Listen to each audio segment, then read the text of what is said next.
का ध्यान कीजिए।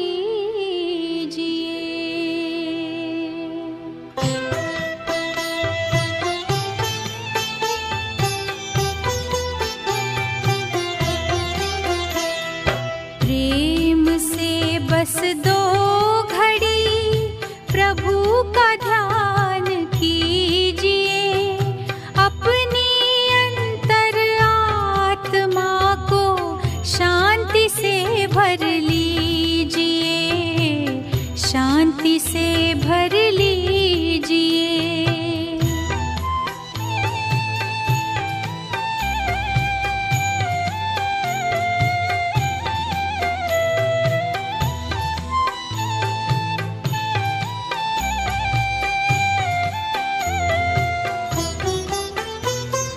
मानव जीवन में जैसे सत्कर्म का ज्ञान जरूरी है, हर कर्म से पहले प्यारे प्रभु का वैसे ध्यान जरूरी है। अपने दिल के दामन को आनंद से भर लीजिए, आनंद से भर लीजिए। प्रेम से बस दो घड़ी।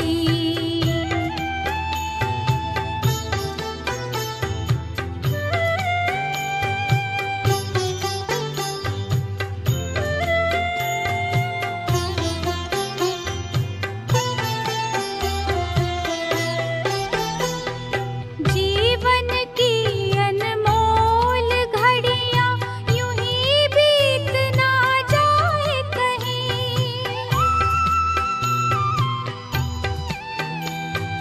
मायावी जंजीरें मन को आकर्षित कर पाए नहीं। दीप जलाकर ज्ञान का मन को रोशन कीजिए, मन को रोशन कीजिए। प्रेम से बस दो घड़ी प्रभु का ध्यान कीजिए। अपनी अंतर आत्मा को शांति से भर लीजिए, शांति से भर लीजिए। प्रेम से बस दो घड़ी। ओम शांति। आज हमारी शिविर का पहला दिन है और हमारी शिविर के पहले दिन में हम समझेंगे स्वयं की पहचान। हम विश्व में अनेक लोगों को पहचानते हैं, अनेक लोगों से फ़ोन पे बातें करते हैं, लेकिन कई बार ऐसा होता है जिसे जानना चाहिए, जिसे पहचानना चाहिए, उन्हें हम भूल जाते हैं। इसलिए आवश्यक है स्वयं को पहचानना। हम कौन हैं? हम किसी से भी उनका परिचय मांगते हैं, पूछते हैं कि आप कौन हैं, तो वो अपना नाम बताते हैं। तो हम आपसे प्रश्न पूछते हैं कि आपका जो भी नाम है, जिस समय जन्म हुआ उस समय आपका नाम था? नहीं। तो उस समय आपका परिचय क्या था? देखिए, जन्म होता है, छठी के दिन ब्राह्मण आते हैं, वो बताते हैं, उसके आधार से नाम हमारे माता पिता या रिलेटिव नाम देते हैं। माना छठी के दिन कहते हैं भाग्य विधाता भाग्य लिखने आते हैं। माना जो भी नाम हमारा है क्या हम लेके आए थे या यहाँ से ही लिया है?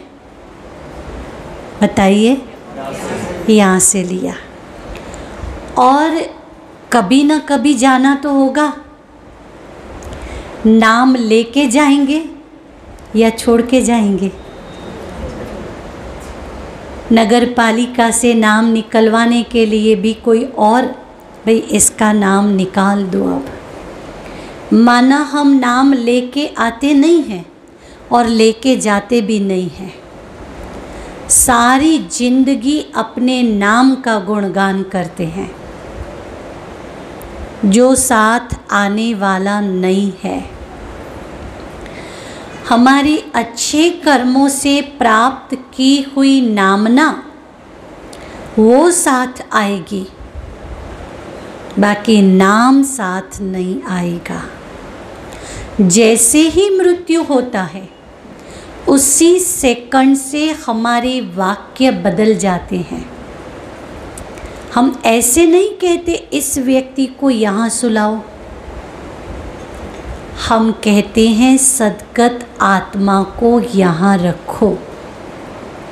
सुलाओ शब्द भी नहीं, माना अर्थी को यहाँ रखो, ऐसा कहते हैं।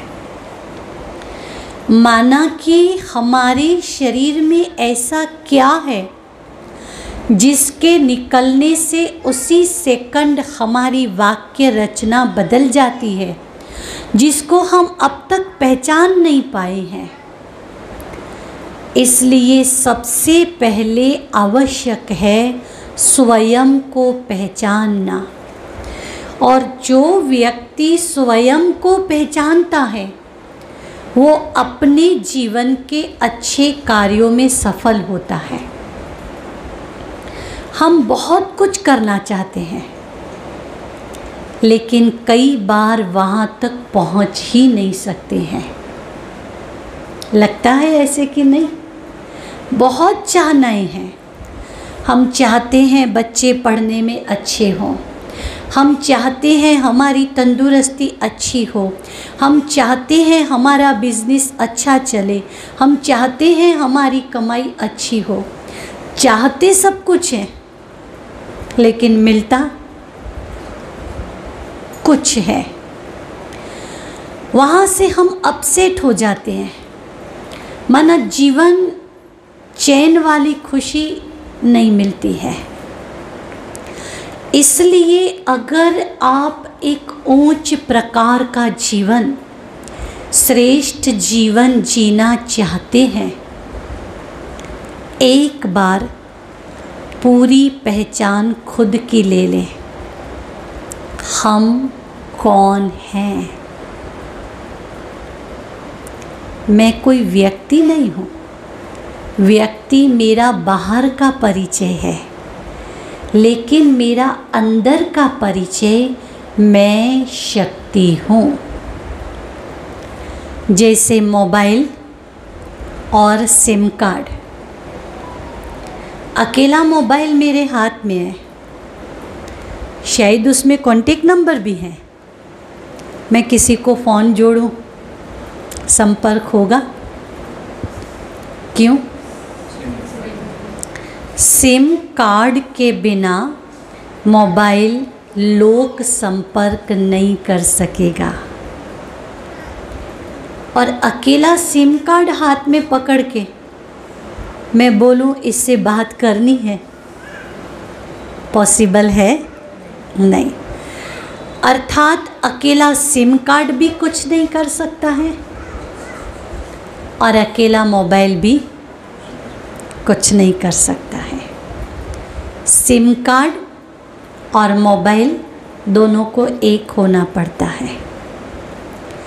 इसी प्रकार से हमारा शरीर और शरीर में रही हुई शक्ति, जिसको हम चेतना कहते हैं, जिसको हम आत्मा कहते हैं, जिसको हम स्पिरिट कहते हैं, उस आत्मा को और शरीर को एक होना पड़ता है।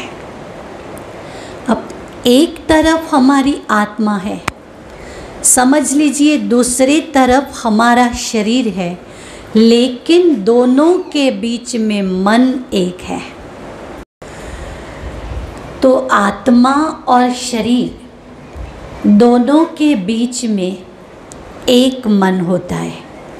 अगर शरीर के लिए मन अलग हो, आत्मा के लिए मन अलग हो, तो हर व्यक्ति भगवान को पालेगा, लेकिन वो पॉसिबल नहीं है। मन एक है। अब सोचिए, शरीर क्या मांगता है और आत्मा क्या मांगती है। शरीर मांगता है क्रोध, लोभ, अहंकार, ईर्ष्या, आलस, लड़ाई झगड़ा, दुख, अशांति, मारामारी, ये सब शरीर मांगता है। अब जैसे एक उदाहरण दे रही हूँ, मेरे अंदर लोभ है पैसों का, मुझे पैसे नहीं मिल रहे हैं, तो कोई ना कोई गलत रास्ता में ढूंढूंगी, क्योंकि लोभ है। तो शरीर अपनी इच्छाएं पूरी करने के लिए कोई न कोई पाप कर्म के तरफ प्रेरित करता है। आत्मा क्या मांगती है? आत्मा कहती है मुझे शांति चाहिए। इसलिए जब भी हम मंदिर में जाते हैं या संतों के पास जाते हैं, हाथ जोड़ के कहते मुझे शांति चाहिए। वो आत्मा मांगती है शांति, खुशी, दया, प्रेम, करुणा, ये सब आत्मा मांगती है। अब एक मन से हम अगर शरीर की इच्छाओं को पूर्ण कर रहे हैं, तो आत्मा की आवश्यकताएं घट जा रही हैं। आत्मा की इच्छा नहीं है, वो आवश्यकताएं हैं। और आत्मा की आवश्यकताओं के बारे में हम सोच रहे हैं, तो शरीर के विकार खींच रहे हैं। क्या करें? क्रोध तो करना नहीं चाहिए, लेकिन हो गया। मन शरीर का विकार, लोभ, जानते हैं सब कुछ यहाँ रह जाएगा, फिर भी हर हमेश इच्छा होती है इकट्ठा तो करना चाहिए। वैराग आता है कब तक? स्मशान में होते हैं तब तक। सारा ज्ञान होते हुए भी अहंकार, देखिए रावण में अहंकार था, क्या स्थिति हुई? कितनी ज्ञानी होते हुए भी सारी लंका सिर्फ एक रावण के अहंकार से जल गई। दुर्योधन के अहंकार ने अपने सारे कुल का नाश कर दिया। कंस की अज्ञानता उसकी मृत्यु का कारण बनी, और ये बात सबको पता है। फिर भी शरीर और आत्मा के बीच में जो मन एक है, तो यही मन कभी कभी शरीर की इच्छाओं को पूरी करता है और कभी कभी आत्मा की आवश्यकताओं को पूरी करता है। और इसके आधार से व्यक्ति का व्यक्तित्व माना स्वभाव बनता है। और सब जानते हैं, लेकिन फिर भी स्वयं को हम नहीं जान सकते हैं। इसलिए आज हम जानेंगे स्वयं को। मैं व्यक्ति नहीं हूँ, व्यक्ति मेरी बाहरी पहचान है, और मेरी आंतरिक पहचान मैं शक्ति हूँ। मोबाइल और सिम कार्ड, टैप और कैसेट, घर और घर में रहने वाली व्यक्ति, दोनों अलग हो रहे हैं। इसी प्रकार से शरीर और शरीर में रहने वाली आत्मा वो शक्ति है। आत्मचिंतन से हम जो भी कार्य करेंगे वो सफलता की शिखर पर पहुंचाएगा, क्योंकि शक्ति के बल से काम कर रहे हैं। आजकल लोगों की मेंटालिटी किस प्रकार की है? एक परिवार जिसमें पति, पत्नी और 2 बच्चे, इस प्रकार से परिवार में 4 सदस्य रहते थे। एक बार उनके घर मेहमान आए। मेहमान ने दरवाजे से देखा कि ये तो लड़ रहे हैं पति पत्नी। मेहमान ने कहा, क्यों लड़ाई झगड़ा? पति पत्नी ने कहा, ये तो रोज का है, हफ्ते में 6 दिन हम लड़ते हैं। मेहमान ने कहा, इतना झगड़ा? इतने में बच्चे गए मेहमान के पास।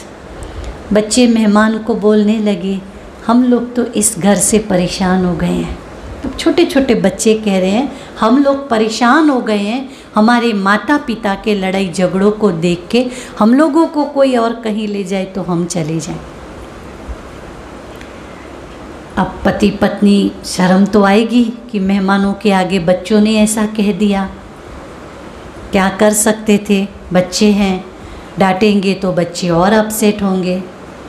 मेहमान ने कहा, क्या आप अपने घर के झगड़े बंद करना चाहते हैं? पति पत्नी ने कहा, क्यों नहीं, रोज़ लड़ाई झगड़ा होता है, रोज़ तलाक की बातें चलती हैं, अगर शांति हो जाए तो अच्छा है। मेहमान ने कहा, आप जिस कमरे में सो जाते हैं, माना आपका जो शयन कक्ष है, उस शयन कक्ष में सोने की दिशा गलत है। बाथरूम तोड़ के वहाँ पलंग ले लो और जिस साइड पलंग है वहाँ बाथरूम बनवा दो। शयन कक्ष माना सोने की दिशा बदलेगी तो आपके घर में शांति हो जाएगी। इन लोगों ने सोचा, इतने झगड़े तो वैसे भी हो ही रहे हैं, थोड़ा तोड़ फोड़ कर लें घर में, 1 डेढ़ लाख का खर्च होगा लेकिन शांति तो हो जाएगी। तो इन लोगों ने बेडरूम की दिशा चेंज की। आज छोटा भी तोड़ फोड़ का काम करो, बाथरूम तोड़वाओ, दूसरी जगह बनवाओ, महीना निकलेगा, 1 डेढ़ लाख खर्च होगा। सब चेंज हुआ। उस दिन कहा, हाश अब हमारे घर में शांति हो जाएगी।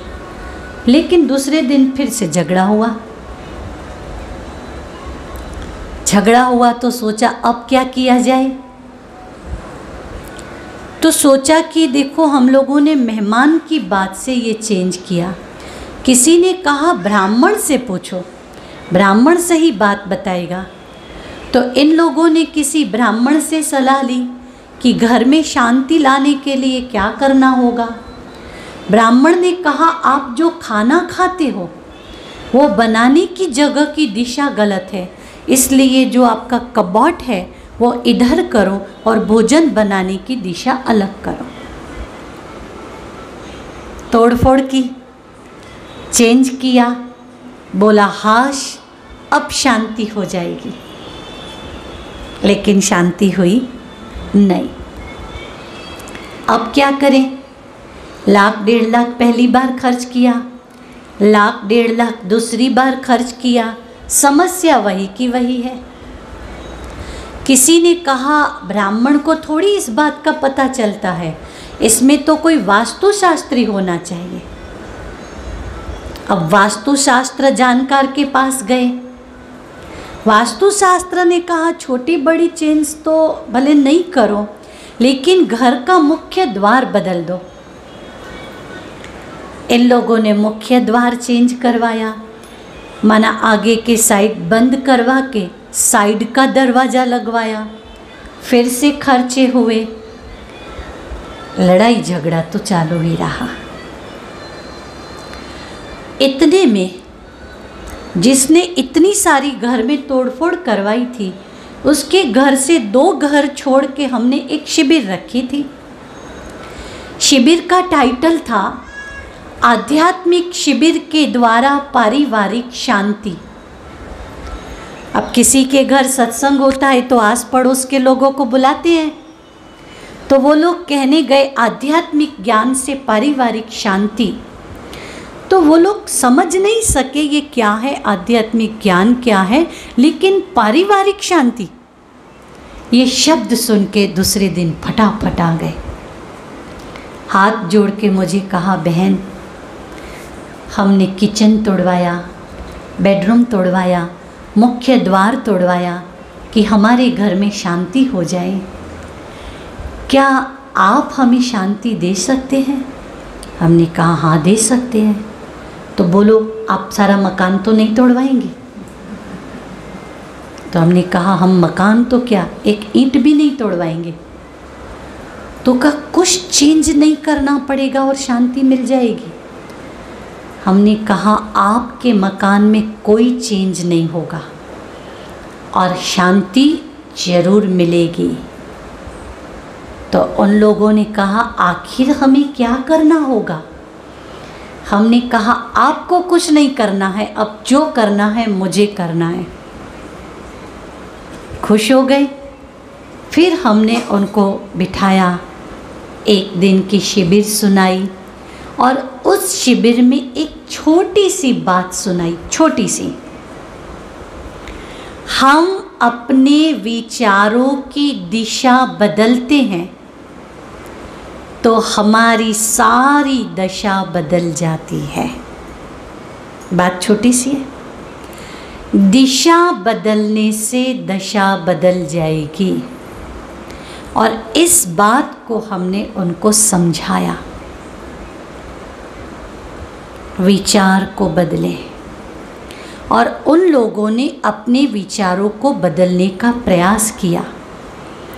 आज भी उस घर में शांति है। आज भी वो कहते हैं 5-7 लाख के खर्च से शांति नहीं मिली, मकान की दिशाएं बदलने से शांति नहीं मिली, लेकिन विचारों की दिशा बदलने से अवश्य शांति मिली। आज हम सब ये संकल्प करेंगे, हमें अपने विचारों की दिशा को बदलना है। कर सकेंगे? जो तैयार हैं अपने विचारों की दिशा बदलने के लिए वो हाथ उठाएं। ओहो, सब तैयार हैं। छोटा सा चेंज, मैं आपसे बड़ा चेंज नहीं मांग रही हूँ। विचारों की दिशा बदलना माना क्या? मैं व्यक्ति हूँ तो सारे ग्रह मुझे काम करेंगे, मेरे पर काम करेंगे, लेकिन जिस सेकंड में कहती हूँ मैं शक्ति हूँ, सारे नक्षत्र बदल जाएंगे और हम डायरेक्ट भगवान से जुड़ जाएंगे और वही शक्ति हमारे साथ काम करेगी। ये विज्ञान ने प्रूव किया है। आप सिर्फ संकल्प करें मैं व्यक्ति हूँ तो आपको जो ग्रह परेशान करते होंगे वो करेंगे। कई लोग अंगूठी पहनते हैं, कई लोग क्या पहनते हैं, क्योंकि वो होता है। वो झूठ है, वास्तु में ऐसे नहीं बोल रही हूँ, लेकिन वास्तु शरीर के साथ जुड़ा है। जिस सेकंड हमने कहा मैं व्यक्ति नहीं, मैं शक्ति हूँ, मैं चेतन शक्ति आत्मा हूँ, तो शरीर के साथ जिस ग्रहों का कनेक्शन था वो निकल गए। मैं आत्मा हूँ, आत्मा का तो कोई ग्रह के साथ कनेक्शन ही नहीं रहा। आत्मा का तो कनेक्शन स्वतः ही भगवान के साथ जुड़ गया, और भगवान के साथ जुड़ गया इसलिए वो शक्ति काम करने लगी, तो शरीर और शरीर को परेशान करने वाले ग्रह वो निकल गए। इस विधि से हम अपने विचारों को बदलते हैं। देखिए, मैंने कोई अंगूठी पहनी है, मैं अकेली नहीं, मेरे जैसी कई ब्रह्मा कुमारी बहनें हैं, और इसी पृथ्वी रूपी ग्रह पे मेरा जन्म हुआ है, और जितनी भी ब्रह्मा कुमारियां हैं सबका इसी पृथ्वी पे जन्म हुआ है, और कोई ग्रह से उतर के नहीं आ गए।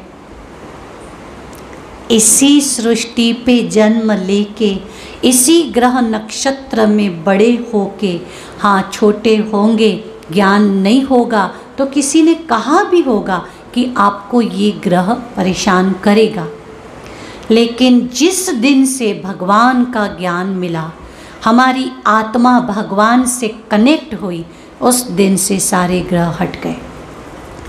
मेरे जैसी 10,000 ब्रह्मा कुमारी बहनें हैं, एक भी बहन को किसी भी ग्रह की अंगूठी की जरूरत नहीं है। सैंपल कितना चाहिए? 1, 2, 3, 4, 10, 15, 100, 200, मैंने 10,000 ब्रह्मा कुमारी बहनें कहा। 10,000 सैंपल सोचिए, ये कोई कम बात है? और इससे ऊंची बात मैं आपको बताऊं, आप सोचेंगे ब्रह्मा कुमारी बहनों को तो सबकी मदद मिल सकती है, आप तो संसारी हैं। तो भगवान ने संसारियों के लिए भी रास्ता बताया है।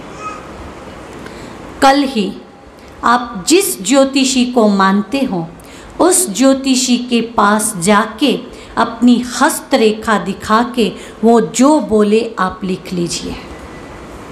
उसके बाद मैं जो कहूँ वो 3 महीना आप करिए और आप उसी ज्योतिषी के पास जाइए, आपका ज्योतिषी जहाँ आपको विश्वास हो, और उन ज्योतिषी को पूछिए आज मेरी हस्तरेखा क्या बोल रही है। ज्योतिषी कहेगा आपने किया क्या? कमाल हो गया, आपकी हस्तरेखाओं में हस्त की रेखाएं बदल गईं। आध्यात्मिकता में वो शक्ति है कि 3 महीने के अंदर आपकी हाथ की रेखाएं भी बदल जाती हैं। आध्यात्मिकता माना आत्मा को भगवान से जोड़ना। लेकिन हमें आदत पड़ गई है, क्या करूं, मेरे नसीब में नहीं है, ये ग्रह मेरे पर असर कर रहा है ना, इसलिए मुझे बिजनेस में सफलता नहीं मिल रही है। इस ग्रह की मेरे पर असर है, इसलिए मुझे तंदुरुस्ती की सफलता नहीं मिल रही है। हर मनुष्य ग्रह को दोष देके अपने को बचाता है। एक बार ग्रह ने कहा, ए मनुष्य, हर हमेश तुम हमें बदनाम करते हो, लेकिन हम ग्रह हैं, मनुष्यों ने जितना हमें परेशान किया है उतना हम ग्रहों ने मनुष्यों को परेशान नहीं किया है। सही बात है, हम ग्रह को बदनाम कर रहे हैं, ग्रह हमें बदनाम कर रहे हैं?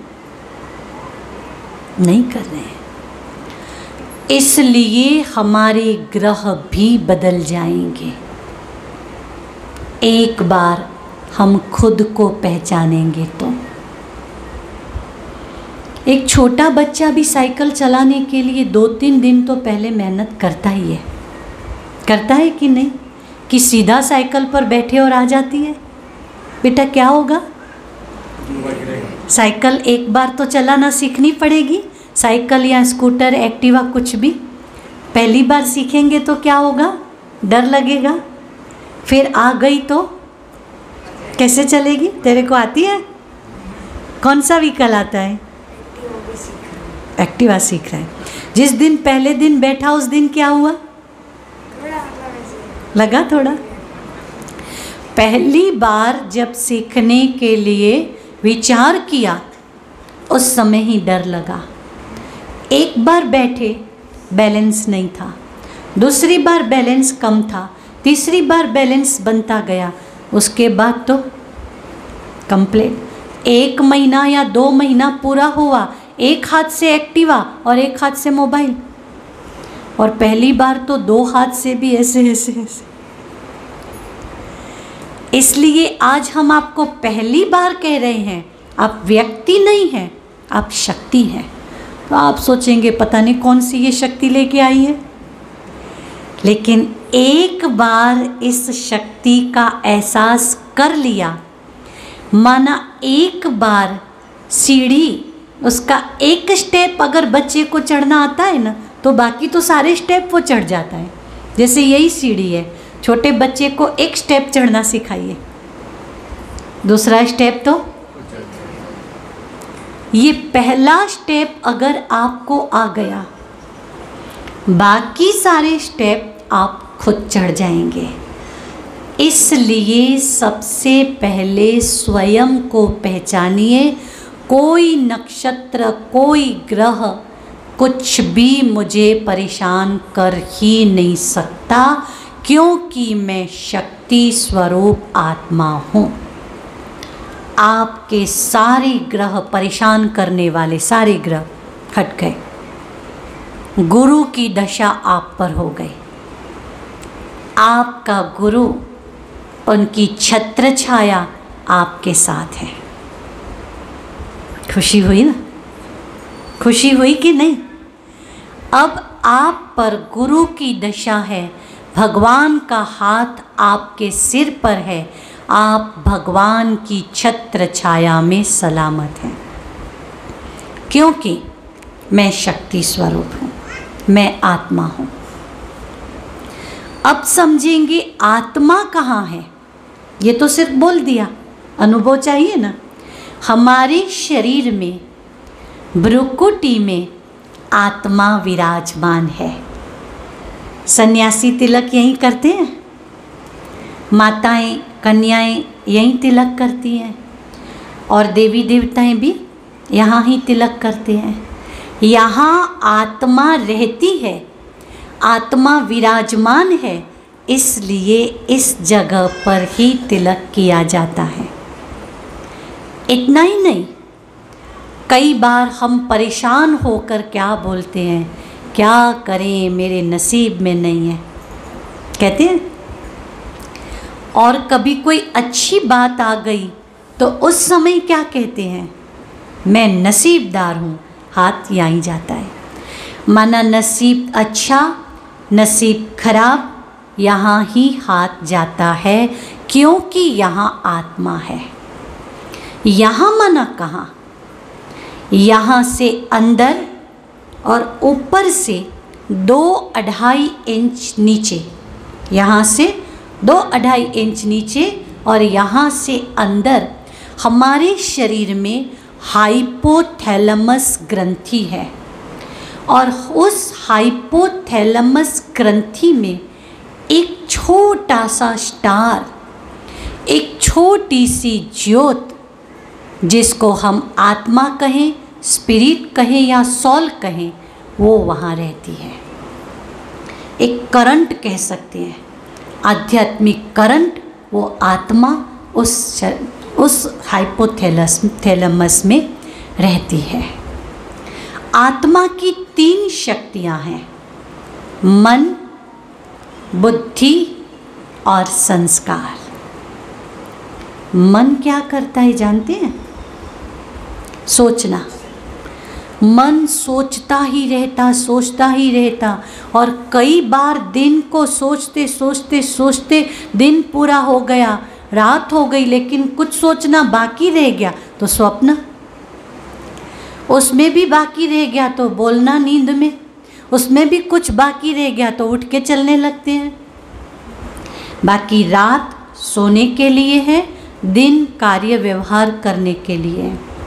लेकिन कई लोगों को ज़्यादा सोचने की आदत होती है। हमारा मन 4 प्रकार के विचार करता है, अच्छे विचार, खराब विचार, व्यर्थ विचार, रूटीन माना दिनचर्या से जुड़े हुए विचार। कभी कभी हम बैठे हैं, बहुत अच्छे विचार आते हैं, ऐसे लगता है एक सन्यासी और मैं समान हूँ। और कभी कभी ऐसे खराब विचार आते हैं, ऐसे लगता है असुर और मैं समान हूँ। और कभी कभी रूटीन, भाई दिनचर्या के साथ जुड़े विचार तो आएंगे ही आएंगे। चौथा है व्यर्थ, फालतू विचार। फालतू विचार माना 2 लोग जा रहे थे, ये कहाँ जाते होंगे, क्यों जाते होंगे, इसका इस तरफ क्या काम होगा, पूछूं नहीं पूछूं, अरे नहीं पूछते हैं, क्या ज़रूरत है। माना जहाँ हमारा कोई लेना देना ही नहीं है, फिर भी मन में व्यर्थ विचार चलते हैं। हर व्यक्ति का इस प्रकार से 4 अकाउंट होता है, 4 अकाउंट। अब सोचिए हमारा कौन सा सबसे ज़्यादा अकाउंट चल रहा है, बताओ कौन सा चल रहा है। सबका अलग अलग होगा, लेकिन आप अपना समझ तो सकेंगे ना, कौन सा अकाउंट ज़्यादा चल रहा है, कौन बताएगा, बोलो। रूटीन। रूटीन के बाद क्योंकि रूटीन से तो सब बंधे हुए हैं। रूटीन के बाद जो बाकी के 3 अकाउंट हैं, उसमें से सबसे ज़्यादा कौन सा अकाउंट हम भरते हैं? दिनचर्या, आपको क्या करना है क्या नहीं। हाँ, वो हो गया दिनचर्या माना रूटीन, वो एक अकाउंट सबका चलता है। उसके बाद अच्छा, खराब और व्यर्थ। व्यर्थ ही चलता है। अच्छा, अब व्यर्थ अकाउंट क्या करेगा? एक छोटी सी बात, मुझे कहीं काम है, मैंने फ़ोन किया, बात की, मोबाइल रख दिया, ठीक है।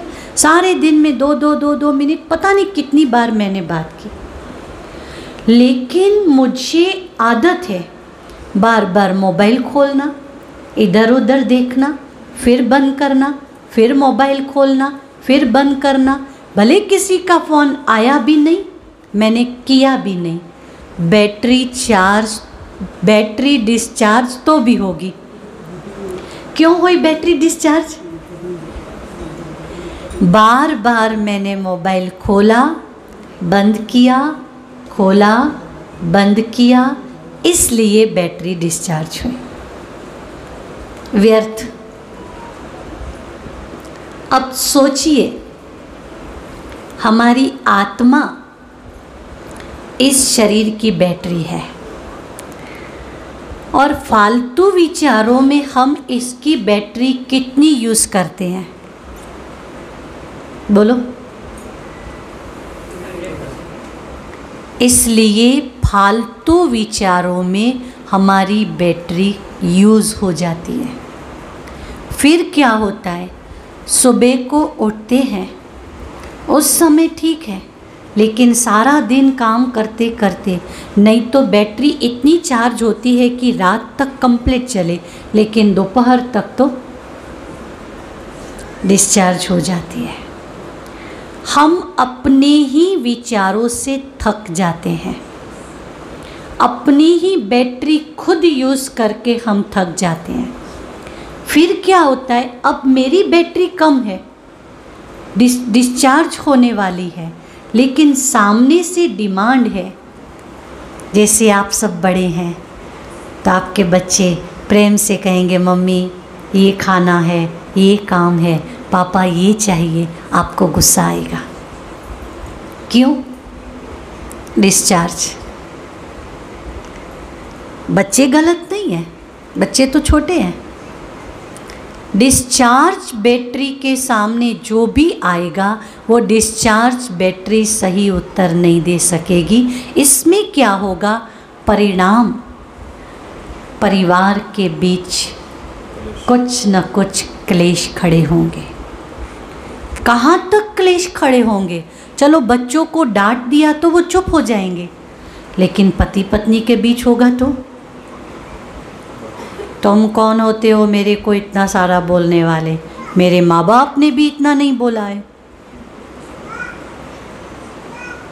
दोनों तरफ एक समान शब्द निकलने लगेंगे। आगे क्या होता है? तेरे माँ बाप ने यही सिखाया है, बेच दूंगा मैं के। पत्नी भी फिर आगे बोलती है, जानती हूँ, तेरे सारे घर की हिस्ट्री मुझे पता है। तेरी बहन कहाँ शादी करके गई है, क्या कर रही है, मुझे पता नहीं है क्या? सब जानती हूँ। दो के बीच की समस्या 200 व्यक्तियों के बीच तक पहुँच जाती है। तेरे माँ बाप, मेरे माँ बाप, तेरे भाई बहन, मेरे भाई बहन, तेरे रिलेटिव, मेरे रिलेटिव। होता है? नहीं होता है? हाँ।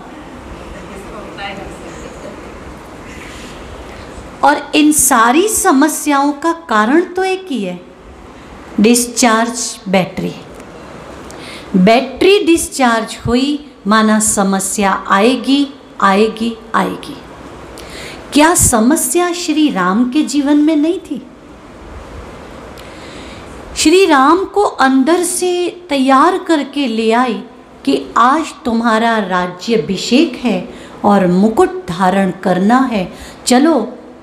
उसको ले आते सिंहासन पर खड़ा किया, मुकुट टेबल पर रखा है। इतने में आदेश आया, भवन को छोड़ के वन में जाना है। उसी सेकंड श्री राम ने कहा मुझे स्वीकार है। हंसते हंसते कहा मैं वन में भी उसी खुशी से जाऊंगा। सोचिए त्याग, उसी खुशी के साथ मुकुट तो क्या अपना राजाई परिवेश भी छोड़ के एक सन्यासी के वस्त्र पहन के वन की ओर चला। श्री राम को तो अपने पिता की आज्ञा का पालन करना था। धन्यवाद तो सीता को है। राज परिवार की बेटी अपने पति के पिता की आज्ञा को माना उनके ससुर की आज्ञा को पूरी करने के लिए पति के पीछे 14 साल का त्याग। 14 साल वन में कहा जैसे आप रहेंगे वैसे मैं रहूंगी। श्री राम ने कहा तुम वन में नहीं रह सकोगी। सीता जी ने क्या कहा, आप साथ होंगे तो वन भी भवन जैसा लगेगा, इसलिए मैं तो आऊंगी।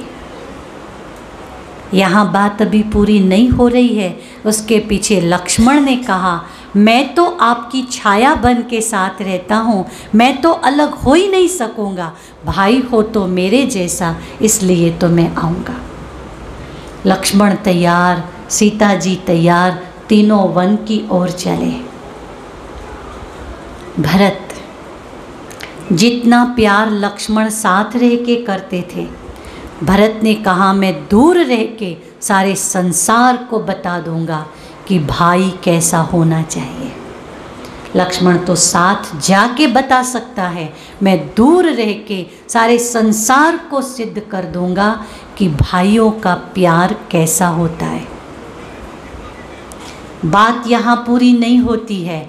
भरत की पत्नी ने भी स्वीकार किया, ठीक है भाइयों का प्रेम अगर बढ़ता हो तो हम त्याग कर सकते हैं।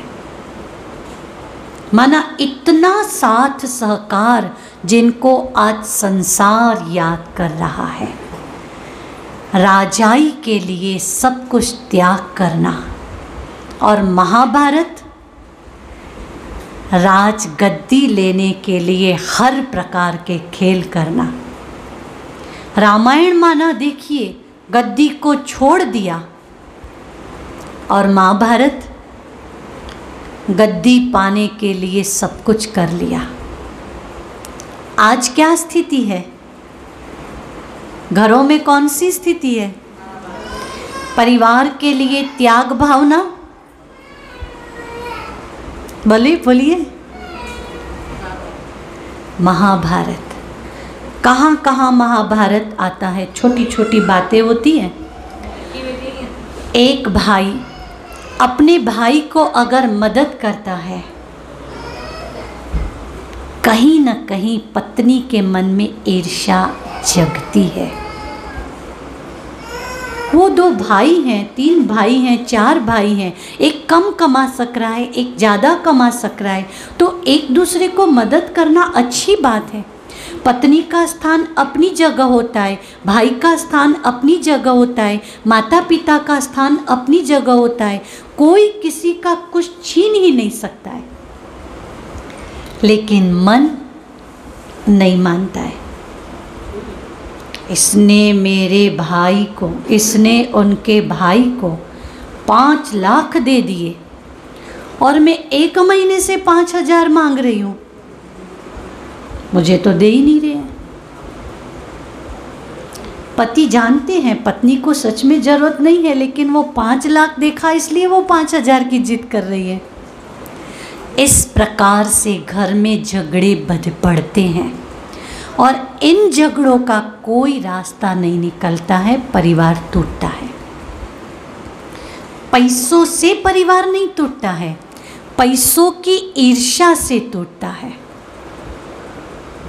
क्या करना है ऐसे धन को जो आप पर, आपके परिवार पर, आपके बच्चों पर गलत असर डाल रहा है? ये धन क्या करेंगे?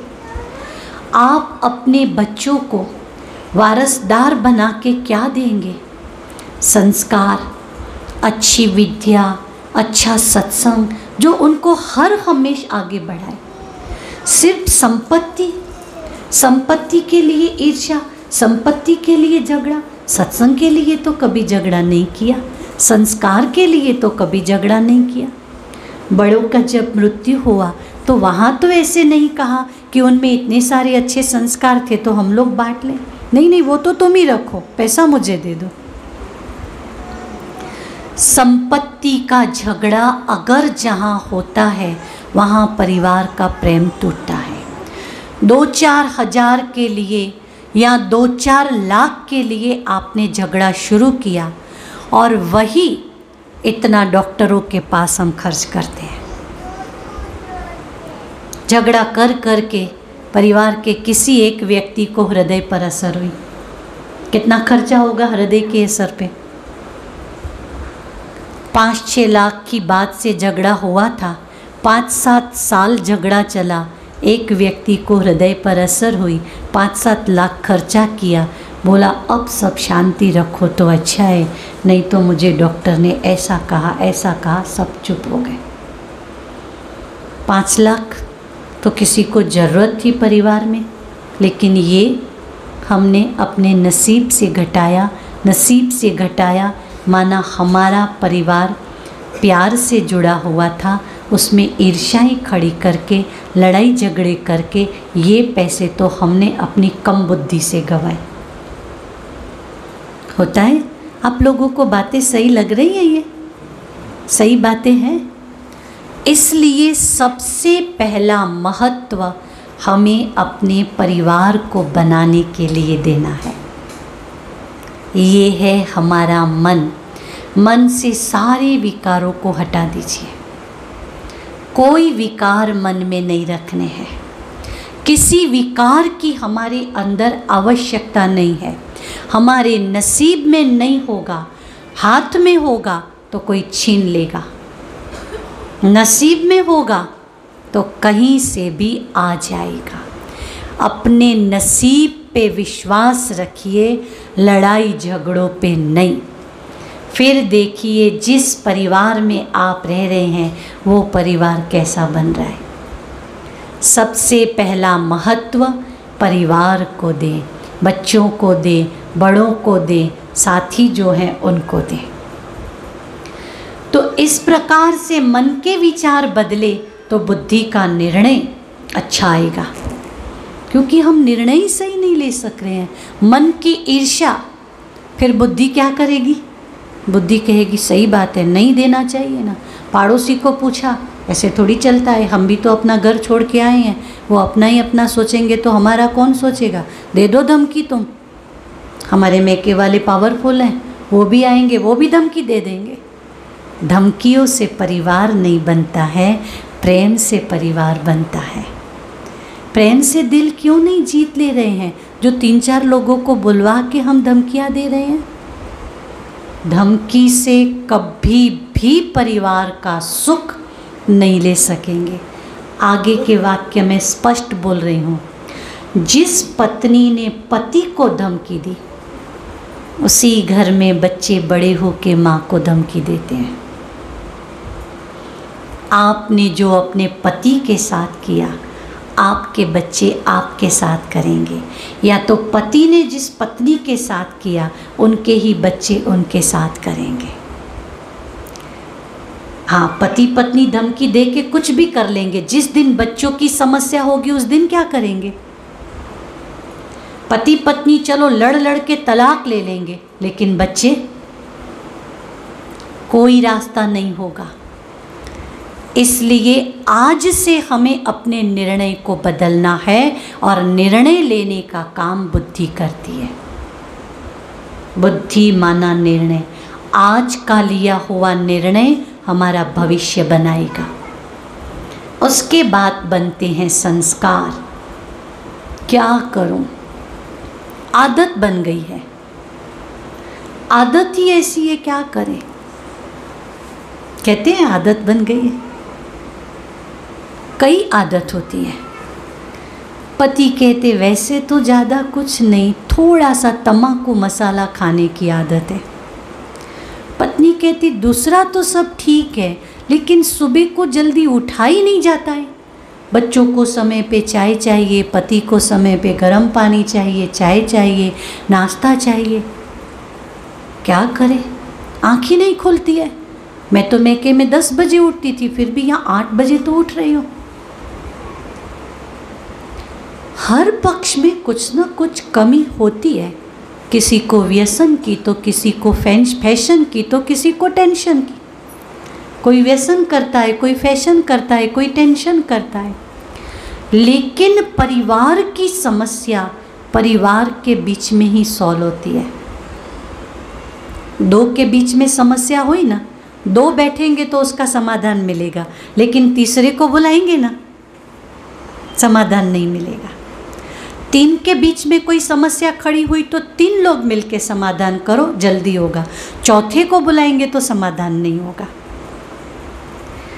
और परिवार की समस्या समझदारी से सॉल्व होती है, त्याग भावना से सॉल्व होती है। इसलिए मन विचार करता है, बुद्धि निर्णय लेता है, उसके बाद संस्कार बनते हैं। अब संस्कार की बात करें, जब आपका जन्म हुआ उस समय तंबाकू की आदत थी? उस समय शराब पीते थे? नहीं।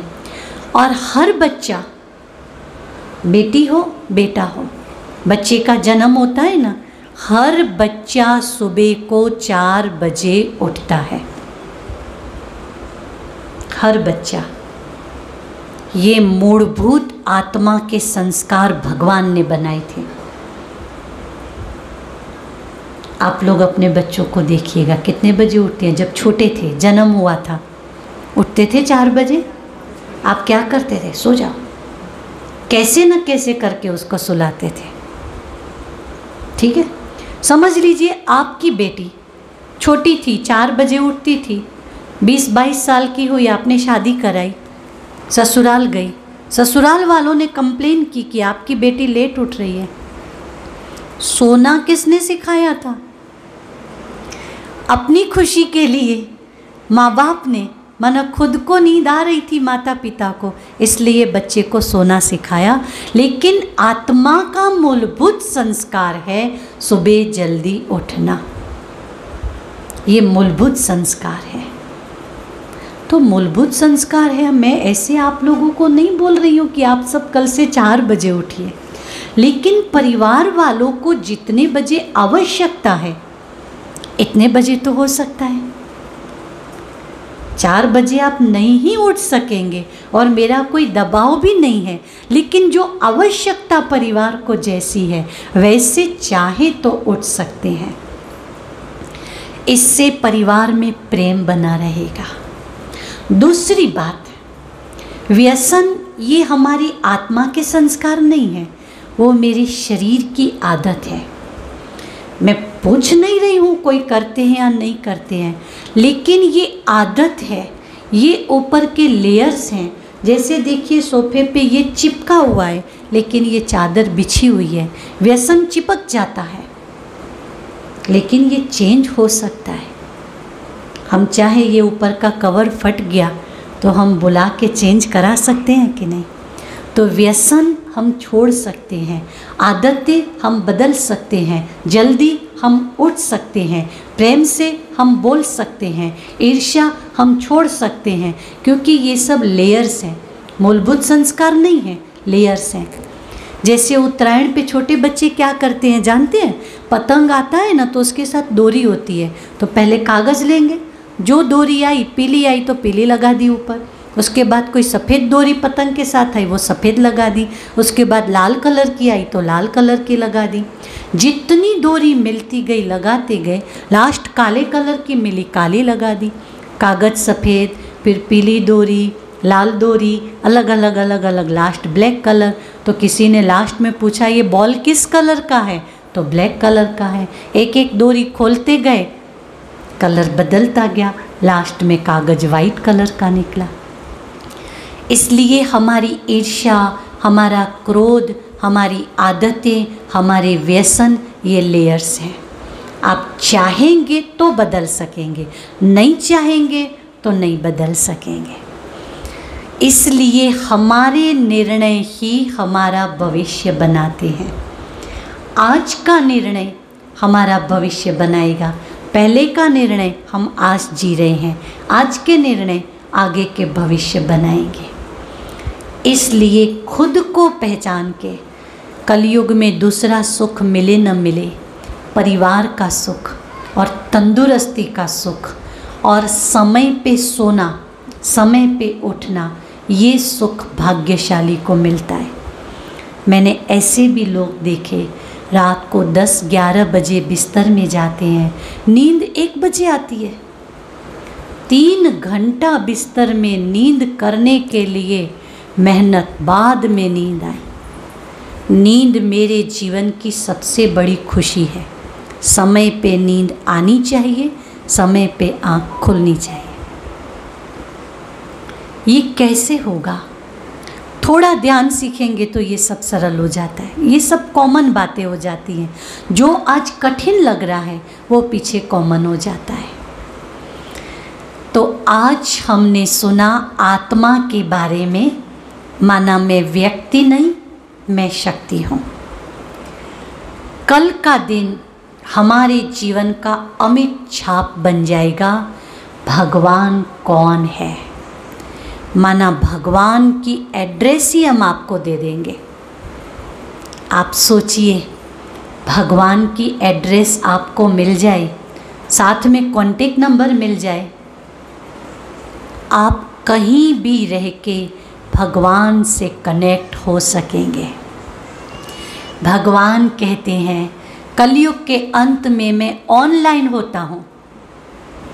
कलयुग के अंत में मैं ऑनलाइन होता हूँ क्योंकि हर घर में दुख अशांति है, इसलिए मैं ऑनलाइन रहता हूँ।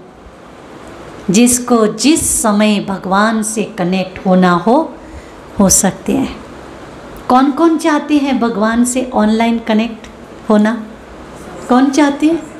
वाह भाई वाह, तालियां बजाइए, इतने सारे लोग कनेक्ट होंगे। अच्छा, तो कल भगवान की एड्रेस, भगवान का कॉन्टेक्ट नंबर, भगवान के साथ कनेक्शन जोड़ेंगे और वो ऑनलाइन रहेंगे। ठीक है? अभी हम फिर से 3 मिनट के लिए अपने मन को शांत करेंगे। अब हम क्या कहेंगे? मैं व्यक्ति नहीं हूँ। कौन हूँ? मैं शक्ति हूँ। जैसे ही शक्ति शब्द कहा, हमारे सारे ग्रह बदल जाएंगे और गुरु, परम सतगुरु भगवान उनकी छत्र छाया में आ जाएंगे। तो 3-4 मिनट के लिए हम शांति में बैठते हैं।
शांति।